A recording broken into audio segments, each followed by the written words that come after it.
हमारे साथ हैं जो कि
obviously if you lose 3 or 4 in the power play, but 2, no. As a preference, you'd be kind of thinking 1, well, yes, but like 2 wouldn't be a concern. Oh, that's close. Oh, it's gone. Harry Tector's LBW. He stares down the pitch. The umpire is pointing at him. It's 3 down now. Harry Tector can't believe it. Those Pakistan fans can. I don't know why he's looking around, whether the issue is Just going to look at the front line. Just going to look at the front foot here. Whether it's a legal delivery.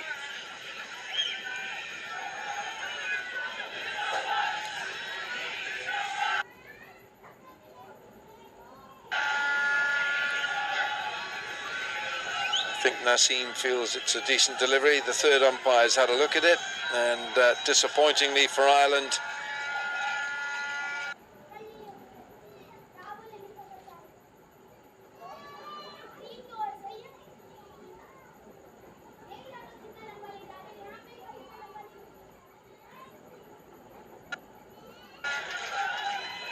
Harry Tector is the third man out, but he still hasn't gone. Oh, it seems hearing down the... So, for Ireland, they'll be looking at this... they'll be looking at the lights in front of the pavilion here to signal, or whatever it is. I can tell you that it's a no ball. So, and the other thing I can tell you, Alan, is this: it's a free hit. It is too. Harry Tector is not out.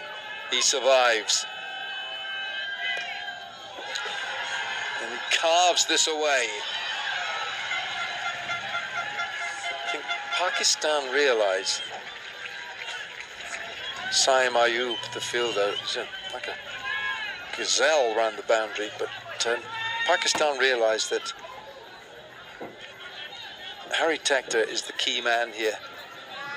is the key bat now that Stirling is out, now that Balbirnie is out.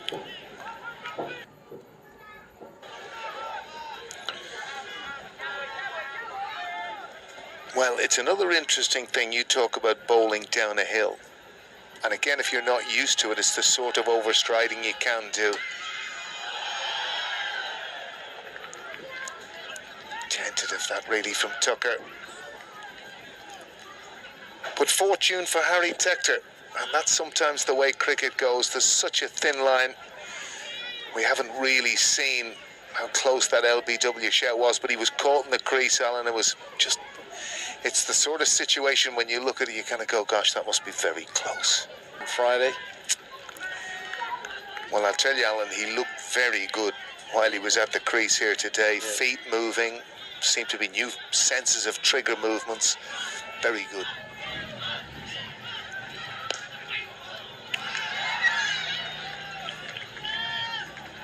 This tall man, Harry Tector, just 23 years of age. Gets a big front stride in, which can often make life awkward for bowlers, even as accomplished as Naseem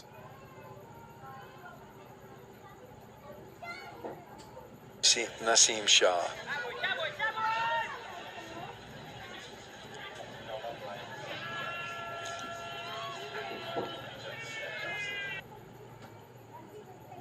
Hand side by Khan. Yeah, Azam Khan's a big fella, but very agile. And Rizwan now comes out from slip for the last two deliveries of this fifth over. Babar Azam winning the toss, putting Ireland in. Delayed start. 35 minutes late starting this match because of rain. Now that flashing blade, and that's 4. Now that is Harry Tector at his best. That is an outstanding shot from Harry Tector. Again, the value of it played late. Again, wide. Naseem Shah, and you can see it here.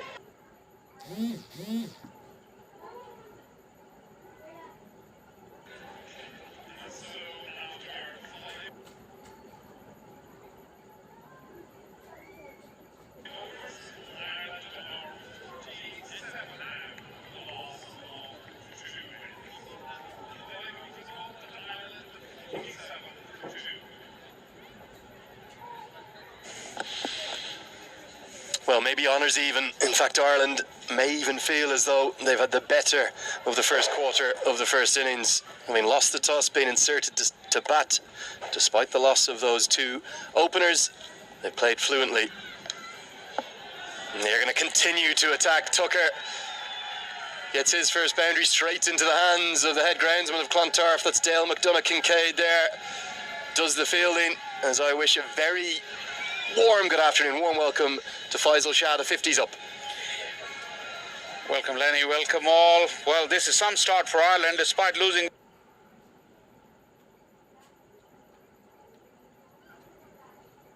the 2 wickets. Ahmed 2 straight, trying to cramp Tucker up.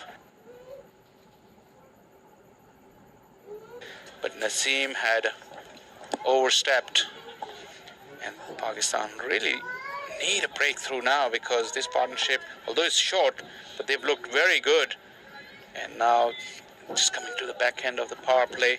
It's a good start in terms of runs by Ireland. Yeah, Amir, the only change today, only arrived into Ireland on Friday, comes in place of the leg spinner Shadab Khan. Is that a case of the conditions, the overhead conditions that we're seeing, very different to Friday? Could well be. Also, Shadab was very disappointing the other day, and with short straight boundaries, they've gone for the 4-pronged quick attack. Just the one spin, Imad, Wasim. There is a part-time spin options available, but the way the weather's set up, I think it's going to be seam dominated. It looks like it. Although so far Ireland has done really well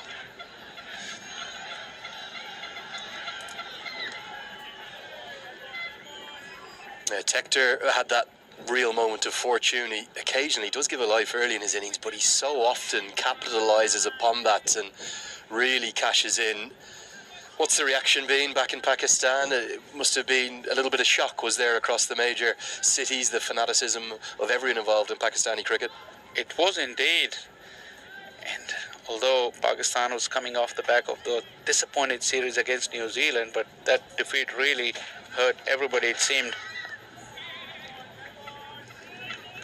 But like we discussed at the top of the show, it was not necessarily an upset, not the way that Ireland played. They controlled certain phases of the game so brilliantly, and even then, when Pakistan were dominating, they kept their discipline, they kept coming back at Pakistan, and there was no nerves towards the end. I mean, the way Campher played when he came in, it really summed up Ireland's performance throughout the day, which was fearless and very, very clear in their heads. Going to be a quick single. Tucker is very quick, as is Tector, so that will round out the power play. Maybe Ireland, arguably the happier of the two sides, despite the loss of those 2 wickets. It's 55 for 2. Feels for those who follow Irish cricket, Faisal, that it's very much a new mindset under Paul Stirling as the permanent white ball captain now. Exactly, and what we saw not only with his batting but his fielding as well. When Pakistan were batting, he was very aggressive.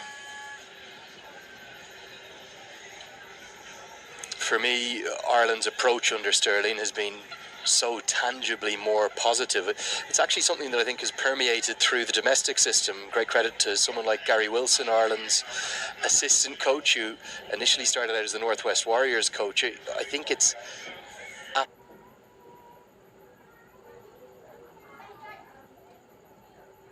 absolutely symptomatic of a lot of work that the Irish backroom staff have.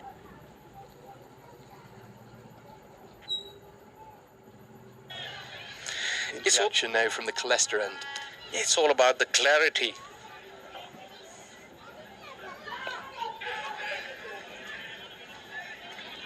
As long as you have that clarity in your mind and you have the right personnel for it, the execution may go wrong every now and then, but then there is no second thoughts in your head about if whatever you're doing, if it's right or not. We've already decided that's the way we're going to play, and we've got to get better at our skills to execute it better every time. And the odd failure here and there, it doesn't perturb them, and that's the right way to go, I guess. I think it's also about how you then assess the impact of potentially that aggressive approach in terms of the form of a player. Someone like Lorcan Tucker is a little bit shy of runs, but Ireland have really shown faith with him at that number 3 spot. Some have speculated he could shuffle down the order, but a combination of that sort of incredible optimism and positivity within the camp that Heinrich Land, the head coach, and all of the backroom staff have cultivated, it means that Ireland, they've probably never looked more dangerous in this format. That is not a good delivery. It's going to go all the way for 6. Shelled in the crowd. What's he done there, sir?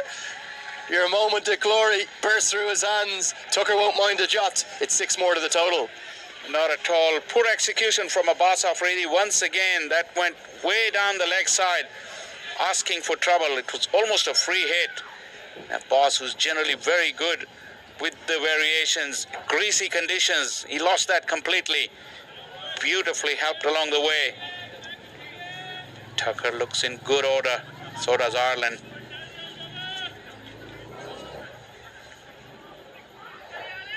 The appeal is big and unanimous, but the umpire says no. Azam went up immediately, unlike.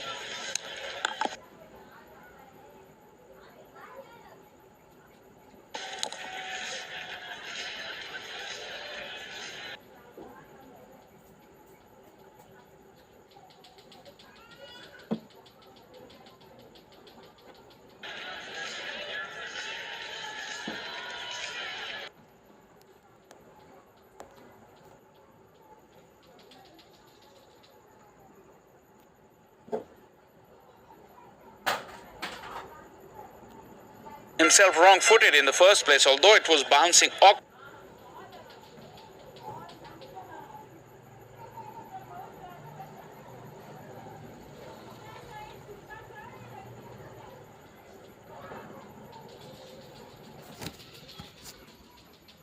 immediately, and Azam never went.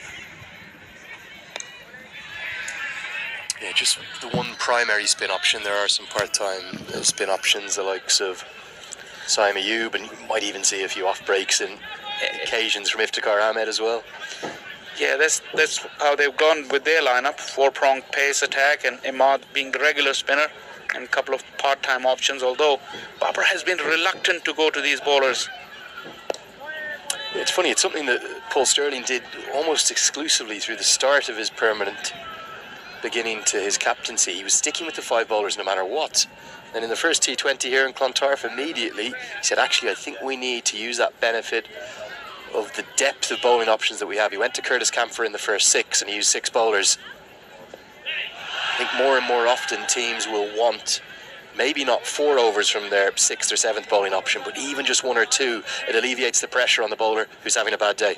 Exactly, and leave yourself plenty of options at the depth as well. Then you can go for the right kind of matchup rather than just relying on whatever you've got left.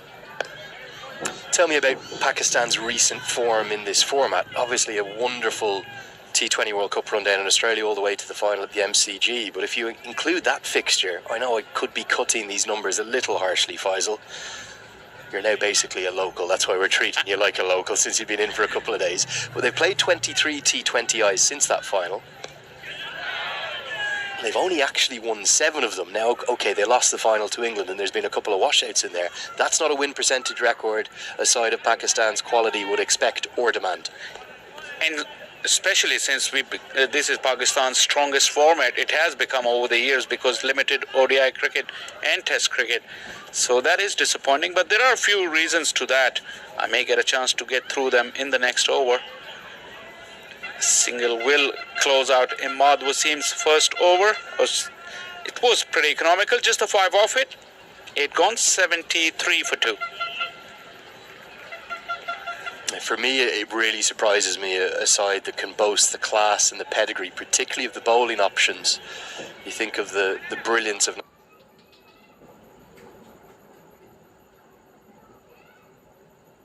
Naseem, Shah and Shaheen, Shah, Afridi, and all that.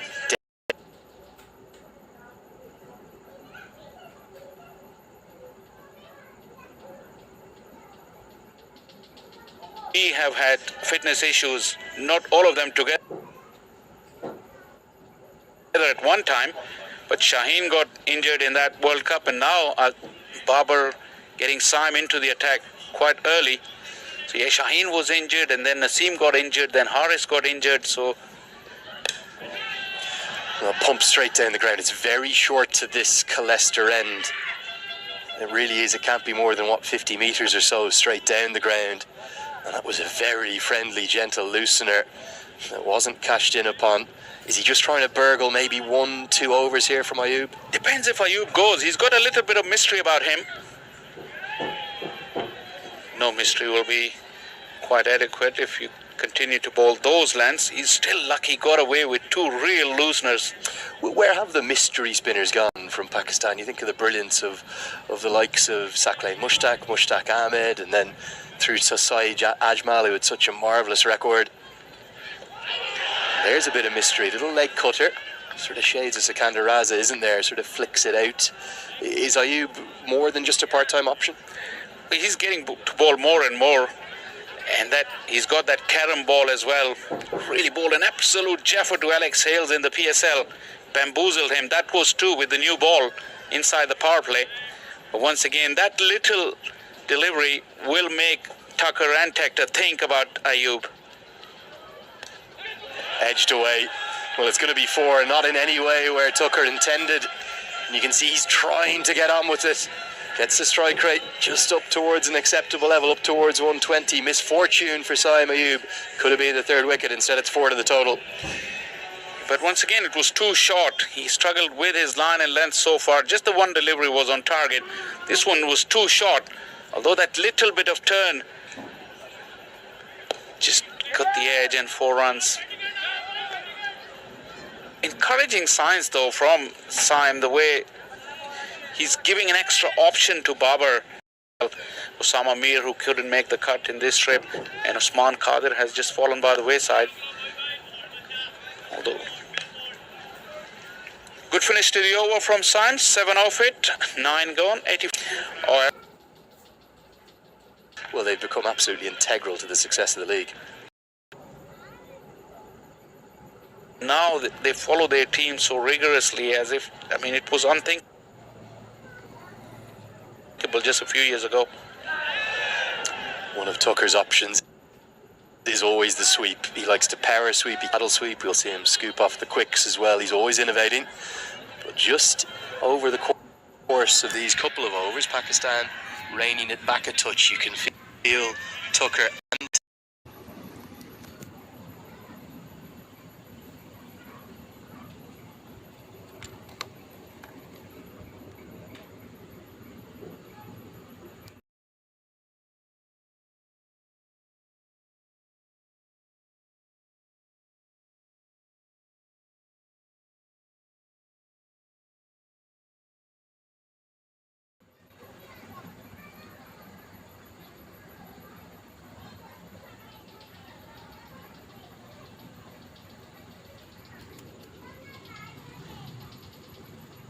for Pakistan. Good stuff from Ayub, and they're backed up by Imad Wasim too.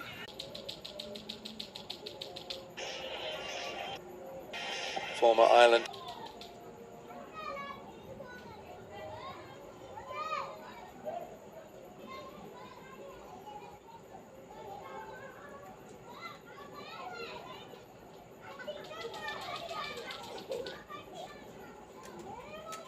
So quick across the turf. He's almost flown across the ground there, making use of the what little bit of moisture is on the ground. We have had a few showers, so he flew across the ground and timed it to perfection, and then so athletically got up off the ground and threw it in. So there have been some brilliant pieces of fielding from Pakistan, but the mistakes are the bits that they'll be disappointed about, things they really shouldn't have in their game.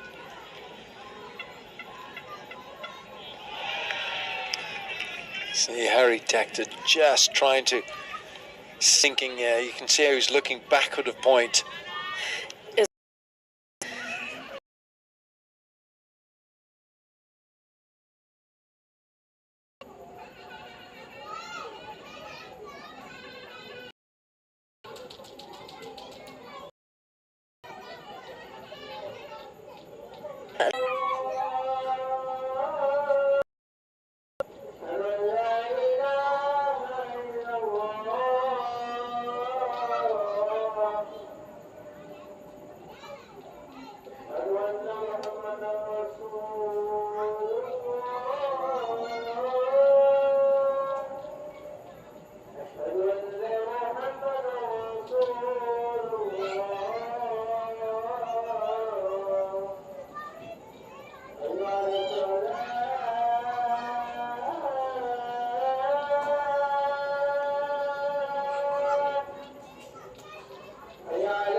His repertoire of slower deliveries. Genuine pace. He's related to Umar Gul, and you can see the Umar Gul action in this one. Yeah, it's almost it's his legs as well. You know, the kind of isn't it? the legs are straight when he jumps into the air. Very Umar Gul-esque. Looking for the Yorker.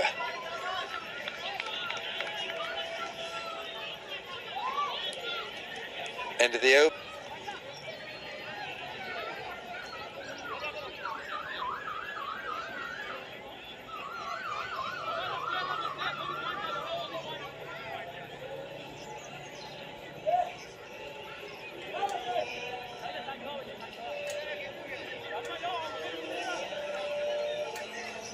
So 12 overs gone here. Ireland put into bat by Babar Azam. Pakistan deciding that they'll chase these runs, and it's Imad, Wasim. Always difficult to get away, Imad. Well, I think he'll be pleased that Andrew Balbirnie was gotten out so early, because he's so good at facing left arm spin. Lorcan Tucker's good on the sweep, though. We might see him deploy that. He looks like he's decided he's the anchor, which is surprising given his scoring rate, 34 from 22, but he's been knocking it around more so the last few overs. Ireland 1 away now from the team century.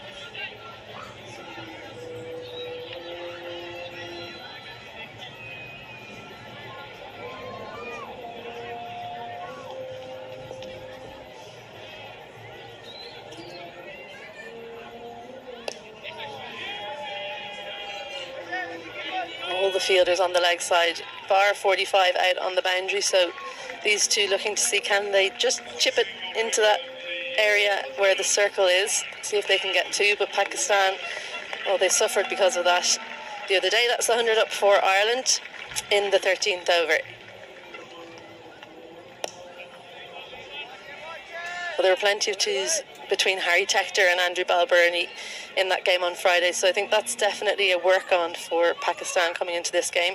The fielders on that leg side, some of the quickest in the Pakistan team, very, very quick to come off the boundary as well as soon as they see those little shots into the leg side.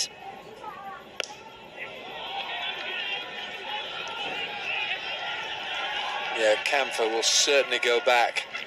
Iftikhar, the fielder.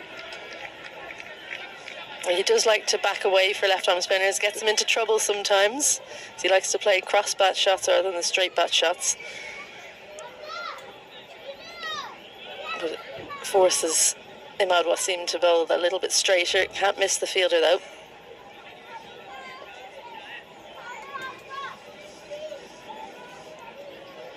Nicely spell so far from Imad Wasim, just 15 runs with one ball remaining in his third. There's that sweep shot. Well, we spoke about it. So adept at it, and double bluffed Imad Wasim for a maximum to close out that third over and ruin his figures. Good looking shot. That was for 6. It's 110 for 3.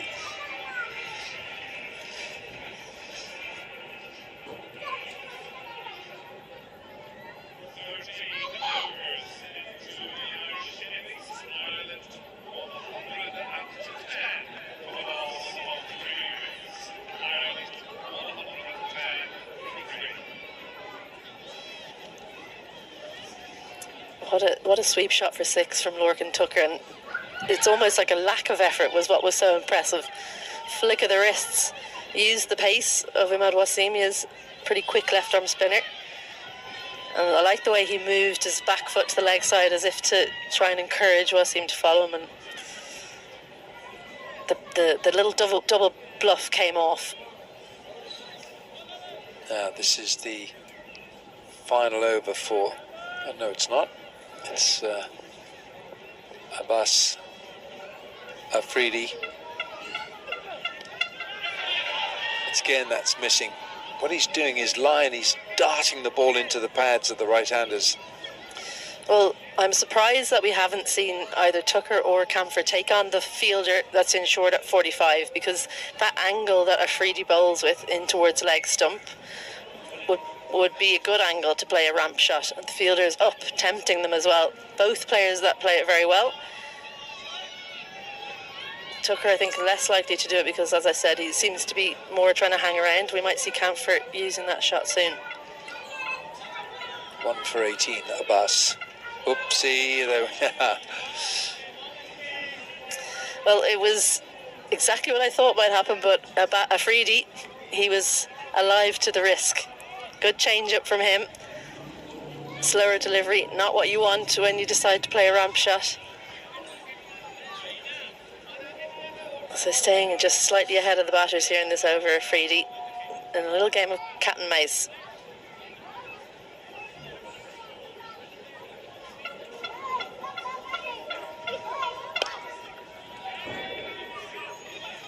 Should look for two, they will. Lorcan Tucker, so fast. And he made up his mind to go back for the second. You could see that he was going to take on the throw. Yeah, he made that decision on his way down to the non-striker's end. So he's in and out very quickly. That's where you get that second run, is how quickly you can grind your bat and turn and set off. That's where he and Campher as well, they're both very good at that.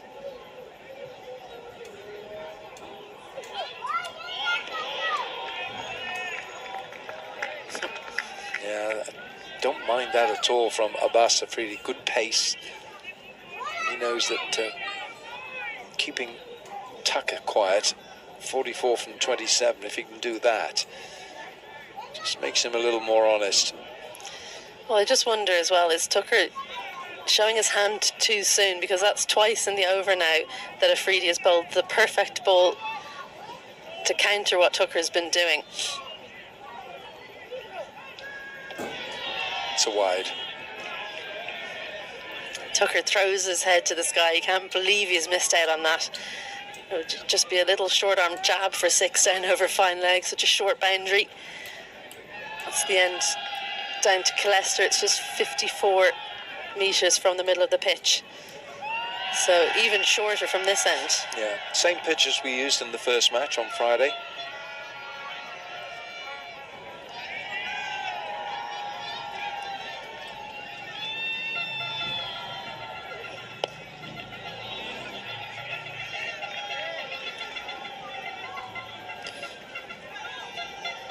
I'd hazard a guess there were a few burnt Irish people after that game on Friday. We just saw that shot into the clubhouse, and after the game, I don't know if you noticed the number of people having pints that maybe hadn't put the sun cream on and then they stayed a little bit longer, maybe celebrating an Ireland win. Plenty of family and friends that were celebrating the team's victory on Friday.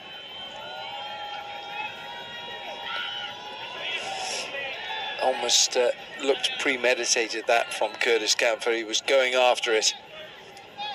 It's the end of 14 overs, 116 for 3.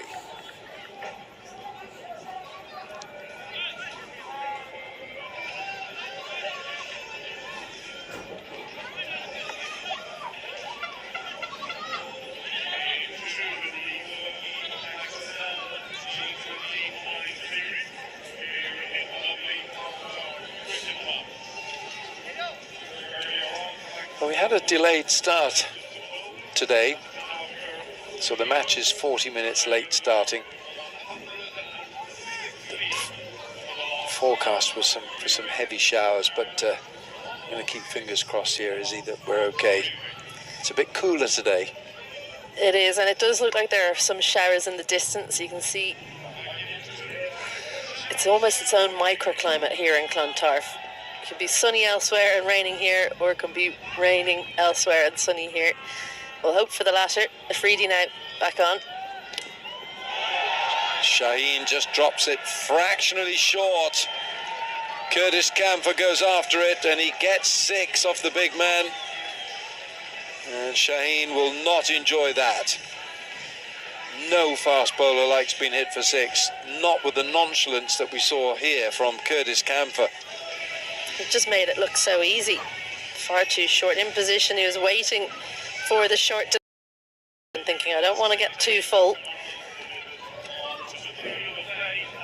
And instead dropped it in short and sent for 6. It's quicker and quicker, this fella. Goes for the chin music. Number of questions. Have you had one of these done, Alan? They didn't have these back in your day. No, they were coming in when I was still playing. If you got hit, bad luck. Well, they'll be asking a number of questions for any viewers at home that are wondering what is it that's happening out there. Number of questions: what day is it? What's your favourite colour? Hopefully you've figured that out before you ask the question, because it's important that it's known red, by. green, blue, yellow, I don't mind. Yeah, Mark Rice said is the physio that's come out, so he seems to be happy enough that everything's all right. Great to see Pakistan supporters out in force, as they always are, supporting their team. No, he's okay.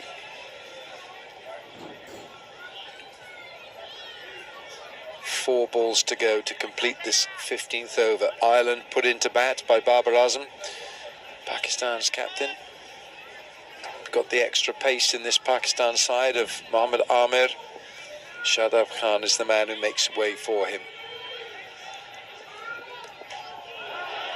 That was an engineered stroke from Curtis Campher. He's going to get 4 for it. But it's not the right line, this, from Shaheen. What a pickup shot this is, because I think Curtis Campher has to have been thinking about the one that's hit him the ball before, but manages to get the hands around in time. The extra pace helps him whip that one round the corner for 4 runs. Well, it's such an enthralling battle within a battle between these two, Curtis Campher and Shaheen Shah Afridi. 45 goes out to the boundary. Now mid-wicket inside the ring. Other fielders out are square leg, long on, and cover. Oh, this is very handsome. That has gone way over, long off for 6. Well, Curtis Campher is winning this little contest against the big man Shaheen Shah Afridi. And what has he got to come back at this Irish batsman? Superb shot, dancing down. Lifts it over mid-off, holds the pose. He knows that one's going all the way. 6 more of the best. Johnny Kennedy, the third umpire, is going to be getting... He said 180, then he readjusted his sights and said, I think 190 was probably the score I should have been looking at. Now this time, Shaheen comes round the wicket. Extraordinary stroke that. Square leg.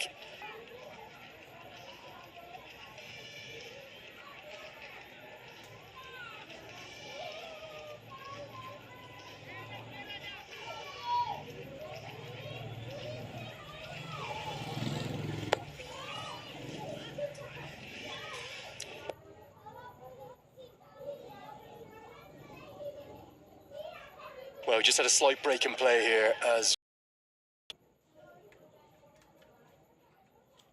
time today, Louis. This is a very difficult one for our TV umpire. So we'll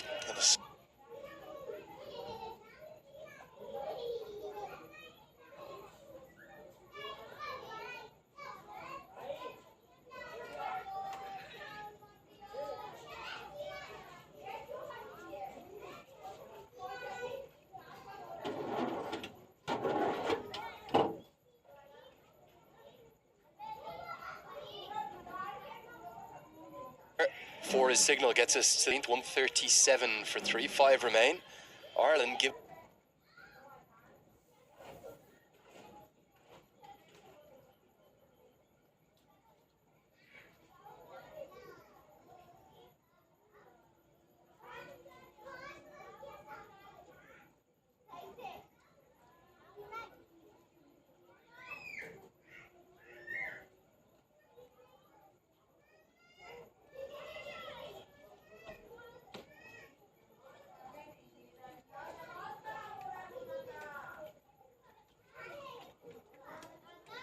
.13, and in the context of how Ireland are playing, you can see it here, kind of half went at it really, and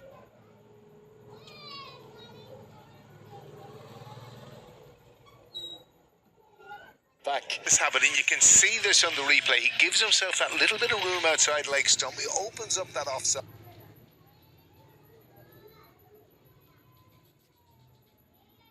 And as you say, Andrew, he is so strong through there. And again, you can see just how wide of leg stump he was there to open up that.